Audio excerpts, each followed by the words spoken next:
Hello friends, welcome back. आज Microsoft Excel में हम देखने वाले हैं Excel operator. Excel operator Microsoft Excel में बहुत इंपॉर्टेंट चीज़ है, क्योंकि ऑपरेटर ही ऐसी एक चीज़ है जिसके अंदर हम ऑटो बैलेंस शीट बना सकते हैं, कैलकुलेटिव बैलेंस शीट बना सकते हैं। अगर आपने इन ऑपरेटर्स को अच्छी तरह से इम्प्लीमेंट करना सीख लिया तो आप एकदम easy auto calculate balance sheet बना पाएंगे। हम जो इस वीडियो में जिन ऑपरेटर को हम कवरअप करने वाले हैं वो है एडिशनल, ठीक है, जो कि प्लस है, सब्ट्रैक्शन जो कि माइनस है, मल्टीप्लिकेशन जो कि मल्टीप्लाई करता है, डिवीजन, और उसके बाद एक बहुत ही अच्छा एक ऑपरेटर है एंड। ठीक है, तो ये सारे ऑपरेटर्स हम देखेंगे, इसका यूजेस देखेंगे और इसको किस तरह से इम्प्लीमेंट किया जाता है वो देखेंगे। तो सबसे पहले मैं आपको बताऊं कि आपको पता होना चाहिए कि एडिशनल क्या है, सब्ट्रैक्शन क्या है, और ये मुझे बताने की ज़रूरत नहीं, क्योंकि हमें स्कूल डेज़ के अंदर हम लोग सीख के आए हुए करके। एडिशनल कोई भी नंबर को प्लस करेगा। फॉर एग्जाम्पल, अगर मुझे एक्सेल के अंदर दो नंबर को प्लस करना है प्लस ऑपरेटर को यूज़ करके, तो मुझे सबसे पहले इक्वल टू लिखना पड़ेगा। फ्रेंड्स, माइक्रोसॉफ्ट एक्सेल में अगर आपको फॉर्मूला स्टार्ट करना है तो आपको इक्वल टू लिखना ज़रूरी रहेगा। अभी इसके अंदर मैंने बोल दिया कि भाई 50, यहाँ पे मैं एक ऑपरेटर ले लेता हूँ कि इक्वल टू 50 प्लस 50, कितना आंसर आएगा? राइट, 100 आ गया ना। अभी मान लो कि मैं यूज़ करता हूँ कि इक्वल टू 60 प्लस 20, कितना आंसर आना चाहिए? Very good, 80। तो ये हुआ एडिशनल का। सब्ट्रैक्शन क्या करेगा? कोई भी वैल्यू में से माइनस करेगा। जैसे मान लो 40 इक्वल टू भूल गया, 40 माइनस 20 करता हूँ तो कितना आंसर आएगा? वेरी गुड, 20 आएगा करके। ठीक है, ठीक उसी तरह से मैं माइनस करता हूँ कि 50 माइनस 60, ठीक है, एंटर करूँगा, कितना आएगा? राइट, माइनस 10 में गया, क्योंकि जो पहली वैल्यू थी वो लोअर थी और उसमें से हायर वैल्यू माइनस हो रही थी करके। ठीक है, तो इस तरह से आप ऑपरेटर को यूज़ कर सकते हैं। मल्टीप्लिकेशन क्या करेगा? आप इक्वल टू करिए, 90 इंटू 2 लिखेंगे तो आंसर आएगा। थोड़ा ट्रिकी है लेकिन वेरी गुड, कोशिश कीजिए, आ जाएगा। यस, 180 करके। तो ये मल्टीप्लिकेशन करेगा। ठीक है, जैसे मान लो 6 इंटू 3 कर दिया तो क्यों नहीं आया? आप बता सकते हैं? वेरी गुड, मैं इक्वल टू साइन भूल गया, तो इक्वल टू लगाना है, 6 इंटू 3 लिखना है। ठीक है, तो उसका आंसर आ जाएगा। तो इस तरह से आप ऑपरेटर को यूज़ कर सकते हैं। डिवीजन, जैसे मैंने लिख लिया 144 डिवाइड बाई 2, तो कितना आंसर? सॉरी, वापस मैं इक्वल टू 144 डिवाइड बाई 2 करूँगा तो आएगा 72। और ये जो ऑपरेटर है वो कहाँ पे यूज़ आता है उसको हम लोग प्रैक्टिकल देखेंगे। तो ये रहा एक सिंपल एग्जांपल जिसकी हेल्प से आप प्लस कर सकते हैं, सब्ट्रैक्ट कर सकते हैं, मल्टीप्लाई कर सकते हैं, डिवीजन कर सकते हैं। अभी इन्हीं ऑपरेटर को यूज़ करके आप बैलेंस शीट में कैसे काम करते हैं वो आज हम देखने जा रहे हैं। तो उसके लिए मैंने पहले से आपके लिए यहाँ पे एक बैलेंस शीट तैयार करके रखी है, जहाँ पे यहाँ पे आप देखिए ये क्या लिखा हुआ है कि यहाँ पे मैंने एनरोलमेंट नंबर है, फर्स्ट नेम है, मिडिल नेम है, लास्ट नेम है, और विंडोज़ के मार्क्स मुझे डालने हैं। ठीक है, वर्ड के मार्क्स मुझे डालने हैं और टोटल डालना है। तो यहाँ पे मैं क्या करूँगा, मैं फटाफट यहाँ पे कुछ मार्क्स की एंट्री कर देता हूँ यहाँ पे। ठीक है, यहाँ पे मार्क्स की एंट्री कर देता हूँ। यहाँ पे ये मार्क्स डाल दिए, मैं कुछ एंट्री फटाफट कर देता हूँ और यहाँ पे दूसरे मार्क्स की एंट्री कर देता हूँ। ठीक है, तो अभी मुझे टोटल करना है यहाँ पे। तो टोटल कैसे करूँगा मैं? तो आपको पता है कौन सा ऑपरेटर यूज़ होने वाला है? वेरी गुड, यहाँ पे प्लस ऑपरेटर यूज़ होने वाला है। तो मैं इक्वल टू करूँगा, फिर 45, यहाँ पे क्या लिखा हुआ है? विंडोज़ के मार्क्स कितने हैं? 45, तो मैं यहाँ पे लिखूँगा 45। अभी कौन सा ऑपरेटर यूज़ करने वाला हूँ मैं? प्लस, तो यहाँ पे प्लस लगा दूंगा। फिर कितना प्लस होना है? 45, तो यहाँ पे 45 कर दूंगा, एंटर मार देता हूँ, तो हो गया ना 90। ठीक है, अभी यहाँ पे अगर मुझे फॉर्मूला इंसर्ट करना है तो मैं इक्वल टू करूँगा, फिर यहाँ कितना लिखा है? 34, तो मैं यहाँ पे लिखूँगा 34 प्लस 56। तो इस तरह से रिजल्ट आ रहा है। लेकिन इसके अंदर फ्रेंड्स, इसमें एक ही चीज़ जो है, जो सोचने वाली है, वो क्या है कि ये फिक्स वैल्यू हो गया। आपको पता है कि यहाँ पे 90 दिखा रहा है, लेकिन फॉर्मूला जो मैंने एंटर किया वो कहाँ पे बताता है? मैंने वेरी फर्स्ट वीडियो के अंदर बताया था, वो कहाँ पे बताता है? वो फॉर्मूला बार में बताता है। ये रहा, यहाँ पे फॉर्मूला बार है कि 90 कैसे आ रहा है? 45 प्लस 50 हो रहा है। लेकिन यहाँ पे दिक्कत क्या हो जाएगी कि ये ऑटो अपडेट फॉर्मूला नहीं है। ऑटो अपडेट फॉर्मूला ये नहीं है। समझ लीजिए कि मुझे यहाँ पे अगर मैं चेंज कर देता हूँ, 45 के जगह पे यहाँ पे 10 कर देता हूँ, तो यहाँ पे चेंज नहीं होता है। यहाँ पे चेंज नहीं हुआ है। क्यों नहीं हुआ है? क्योंकि अभी भी यहाँ पे 45 प्लस 45 ही हो रहा है। तो जब भी आप बैलेंस शीट के अंदर ये फॉर्मूला यूज़ करते हो तो हम लोग एड्रेस वैल्यू के साथ हमको ये फॉर्मूला यूज़ करना है ना। What is address value? कि हमको खोजना है कि भाई ये 10 कहाँ पे लिखा हुआ है। जैसे मैं यहाँ पे इक्वल टू करता हूँ, अभी मुझे पता लगाना कि 10 कहाँ पे लिखा हुआ है, तो पहले कॉलम देखना पड़ेगा। कौन सा कॉलम है? ई वाला कॉलम है। ये देखो ई वाला यहाँ पे कॉलम है। और रो कौन सा है? तो रो यहाँ पे आके मैं देखूंगा लेफ्ट साइड पे AE2, तो यहाँ पे मैं लिखूंगा E2, ओके, प्लस किसके साथ प्लस करना है? ये वाला। तो ये कॉलम कौन सा है? ये F, और यहाँ पे ये 2 है, तो ये लिखूंगा मैं F2। तो इस हिसाब से आपको लिखना पड़ेगा। इसको बोलते हैं एड्रेस फॉर्मूला।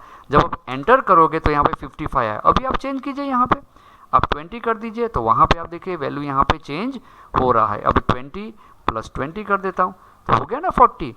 फिर आपको अगर सब जगह पे इंप्लीमेंट करना है, आप ड्रैग करके यहाँ पे कर दीजिए, सिंपल। अभी देखिए आपका कैलकुलेटिव हो गया। अभी मैं यहाँ पे सिलेक्ट करता हूँ, डिलीट करूँगा, ऑटोमेटिकली 0 आ जाएगा। अब जैसे जैसे आप वैल्यू पुटअप करते जाएंगे वो टोटल करता जाएगा, ठीक है। तो इस हिसाब से प्लस ऑपरेटर को इस्तेमाल कर सकते हैं। चलिए एक दूसरा एग्जाम्पल देखते हैं। दूसरा एग्जाम्पल में आता हूँ यहाँ पे कस्टम लिस्ट। ना व्हाट इज कस्टम लिस्ट?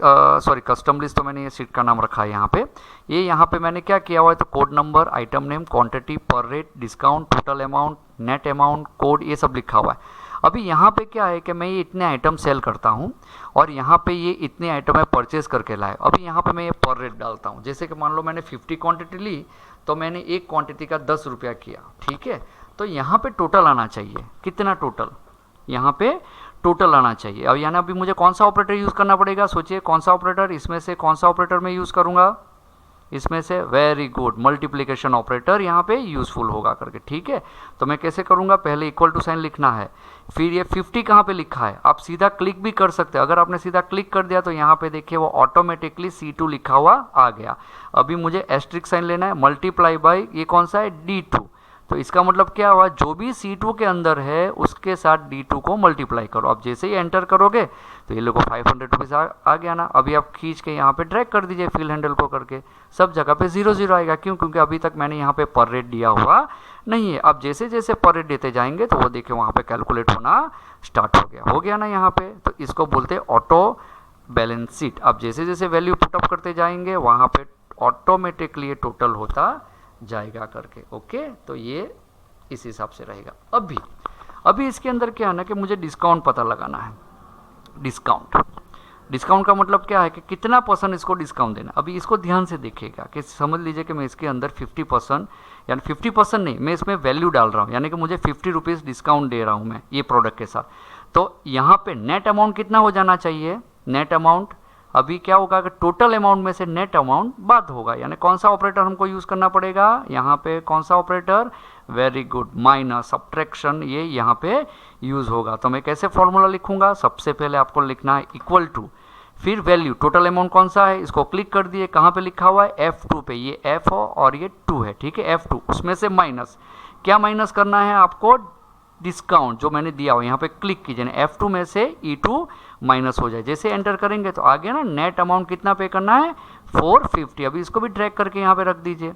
अभी ये क्या हो गया कि आपको इस पे कितना डिस्काउंट देना है हार्ड डिस्क पे? तो चलो भाई इसको मैंने यहाँ पे दे दिया कि इसके अंदर इसको मुझे 100 रुपीज़ डिस्काउंट देना है। तो उस हिसाब से यहाँ पे आ जा रहा है। देखिए यहाँ पे ये वैल्यू चेंज हो रही है, यहाँ पे नज़र रखिएगा आप, ठीक है। यहाँ पे अभी मैं यहाँ पे इसको 60 रुपीज़ में इसको डिस्काउंट देना चाहता हूँ। तो यहाँ पे नेट टोटल अमाउंट हुआ है 1530, ठीक है। लेकिन डिस्काउंट काट के मुझे 1470 रुपया ही पे करना है, 1470। आप इस तरह से जो भी वैल्यू डालते रहिए, रेंडमली आप कुछ भी डालिए, ऑटोमेटिकली वो हिसाब से कैलकुलेट कर देगा, है ना। आसान। ऑपरेटर को किस तरह से यूज़ करना है करके अभी जो मैंने बताया था, लास्ट ऑपरेटर के यानी ये वाला ऑपरेटर। अभी ये वाला ऑपरेटर कहाँ पे यूज़ आता है आप ध्यान से देखिए, ठीक है। तो उसको समझाने के लिए क्या करता हूँ मैं, वापस यहाँ पे अपनी पहली बैलेंस शीट पे जो सबसे पहले जो मैंने बनाया यहाँ पे आ जाता हूँ। अभी यहाँ पे कोड नंबर और आइटम नेम।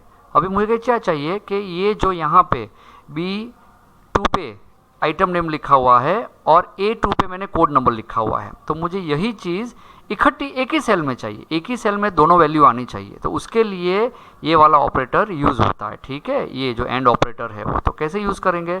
तो सबसे पहले आपको लिखना है इक्वल टू के बाद पहले मुझे क्या चाहिए, कोड नंबर चाहिए। तो कोड नंबर चाहिए तो मैं इसको क्लिक करूंगा। जैसे यहाँ पे क्लिक करूंगा तो देखिए वैल्यू आ गई A2। अभी A2 के साथ एंड ऑपरेटर यूज़ कीजिए, ये रहा एंड ऑपरेटर, एंड डाल दिया। अभी मुझे उसके साथ कौन सा क्लब करना है, तो मुझे चाहिए ये वाला, तो इसको यहाँ पे क्लिक करूंगा तो ये आ गया B2। अभी जैसे मैं एंटर प्रेस करूंगा तब ध्यान से देखिए कोड नंबर और रैम MJC 001 और रैम वो साथ में यहाँ पे आ गया। अभी मैं जब यहाँ पे इसको ड्रैग, यहाँ पे इसको फिल हैंडल से ड्रैग करूँगा तो ऑटोमेटिकली सारी की सारी वैल्यू आ जाती है करके। ठीक है, आप समझ रहे हैं ना। चलिए दूसरा एग्जांपल मैं बताता हूँ। यहाँ पे समझ लीजिए कि मुझे यहाँ पे student name STUDENT student full name मुझे इकट्ठा, यानी कि ये जो मैंने उसका first name, middle name, last name साथ में लिखा हुआ, अलग अलग सेल में लिखा हुआ है, मुझे एक ही सेल के अंदर सब साथ का। तो आप कैसे करोगे, सबसे पहले आप लिखोगे इक्वल टू, ठीक है। उसके बाद ये वाले सेल को सिलेक्ट कीजिए, B2 लिखा हुआ आ गया। आप एंड यूज़ कीजिए, एंड। उसके बाद आप ये वाले सेल को सिलेक्ट कीजिए, C2 आ गया। फिर वापस आप एंड यूज़ कीजिए। उसके बाद आप यहाँ पे क्लिक कीजिए और जैसे आप एंटर प्रेस करोगे आप देखिए ये इकट्ठा साथ में लिखा हुआ आ गया करके। अब उसको ड्रैग कीजिए तो यहाँ पे आ जाएगा। अभी इसमें सिर्फ एक दिक्कत है, वो दिक्कत क्या है कि बीच में स्पेस नहीं है, इसके वजह से मैं उसको रीड नहीं कर पा रहा हूँ। ठीक है, स्पेस बिल्कुल नहीं है, यानी पता ही नहीं चल रहा है कि नाम कौन सा है, सरनेम कौन सा है, ओके, मिडिल नेम कौन सा है। तो वो केसेस में आप बीच में स्पेस कैसे दोगे, ठीक है, तो वो भी आज आपको मैं इस वीडियो में बताऊंगा। वीडियो थोड़ा लंबा है लेकिन आप ध्यान से देखिए क्योंकि इसके बाद आपको इसकी प्रैक्टिस करनी है। ठीक है, तो स्पेस कैसे देंगे, ठीक उसी यहाँ पे ये देखिए यहाँ पे स्पेस नहीं है बीच में, तो आप स्पेस कैसे दोगे, तो इट्स वही फॉर्मूला रहेगा, इक्वल टू लीजिए, यहाँ पे ये क्लिक कर दिया यानी A2 आ गया। A2 आ गया यानी क्या डिस्प्ले करेगा, कोड नंबर। अब ये मुझे स्पेस चाहिए तो क्या करूँगा मैं, एंड को तो यूज़ कर ही रहा हूँ, ठीक है, एंड तो मुझे देना ही पड़ेगा। अभी एक्सेल के अंदर स्पेस भी एक कैरेक्टर है, तो इनवर्टेड कॉमा में यूँ करके एक स्पेस बार देना है, फिर इनवर्टेड कॉमा बंद करना है, फिर वापस एंड यूज़ करना है। ठीक है, अभी क्या करना है, अभी इसको मैं टिक कर देता हूँ। अभी जब आप प्रेस करोगे तो आप देखिए यहाँ पे ये स्पेस बीच में आ गया। अगर आप ध्यान से देखोगे तो आप देखिए बीच में स्पेस आ गया ना ये, ठीक है, क्यों, क्योंकि मैंने एक स्पेस इसके अंदर ऐड कर दी है एंड को यूज़ करके। तो अभी मुझे क्या करना है, इसको क्लिक करना है, ड्रैग करता हूँ तो यहाँ पे हो गया, सिंपल एज दैट। ठीक उसी तरह से अगर आपको यहाँ पे भी स्पेस देना हो तो चलिए बोलिए क्या करना पड़ेगा, पहले equal to sign, very good. उसके बाद क्या करना है, वेरी गुड, मुझे यहाँ पे जो ये जो उसका फर्स्ट नेम है उसको क्लिक करना है यानी B2, ठीक है। उसके बाद वेरी गुड, एंड यूज़ करना है, ठीक है, एंड यूज़ करना है। उसके बाद ना C2 को नहीं करना है, हमें स्पेस देना है और स्पेस हमेशा इन्वर्टेड कॉमा दीजिए, स्पेस दीजिए, इन्वर्टेड कॉमा बंद कीजिए और उसके बाद वापस एंड यूज़ करना है। आप एंड यूज़ कीजिए, अब भी आपको C2 सिलेक्ट करना है, ठीक है। अभी वापस मुझे स्पेस चाहिए तो मैं एंड यूज़ करना है मुझे यहाँ पे, ठीक है, इन्वर्टेड कॉमा स्पेस दूंगा, इन्वर्टेड कॉमा वापस एंड यूज़ करूँगा और एंड में ये वाले D यानी लास्ट नेम को क्लिक करूँगा, एंटर करूँगा तो आप देखिए दोनों के बीच में स्पेस आ गई। आप यूँ इसको ड्रैग कीजिए तो सारे के सारे नेम विद द स्पेस आ गए, ठीक है। तो फ्रेंड्स ये था एक्सेल ऑपरेटर का कमाल। अगर आपने एक्सेल ऑपरेटर का सही तरह से इस्तेमाल करना सीख गया तो रियली आपका काम बहुत ही आसान हो जाएगा। तो आप इन एक्सेल ऑपरेटर का यूज़ करके आप ये बैलेंस शीट पे भी प्रैक्टिस कर सकते हैं या तो आप अपनी खुद की कोई बैलेंस शीट में भी प्रैक्टिस कर सकते हैं। बहुत जल्दी मैं नेक्स्ट वीडियो के साथ मिलूंगा, तब तक टेक केयर, बाय बाय।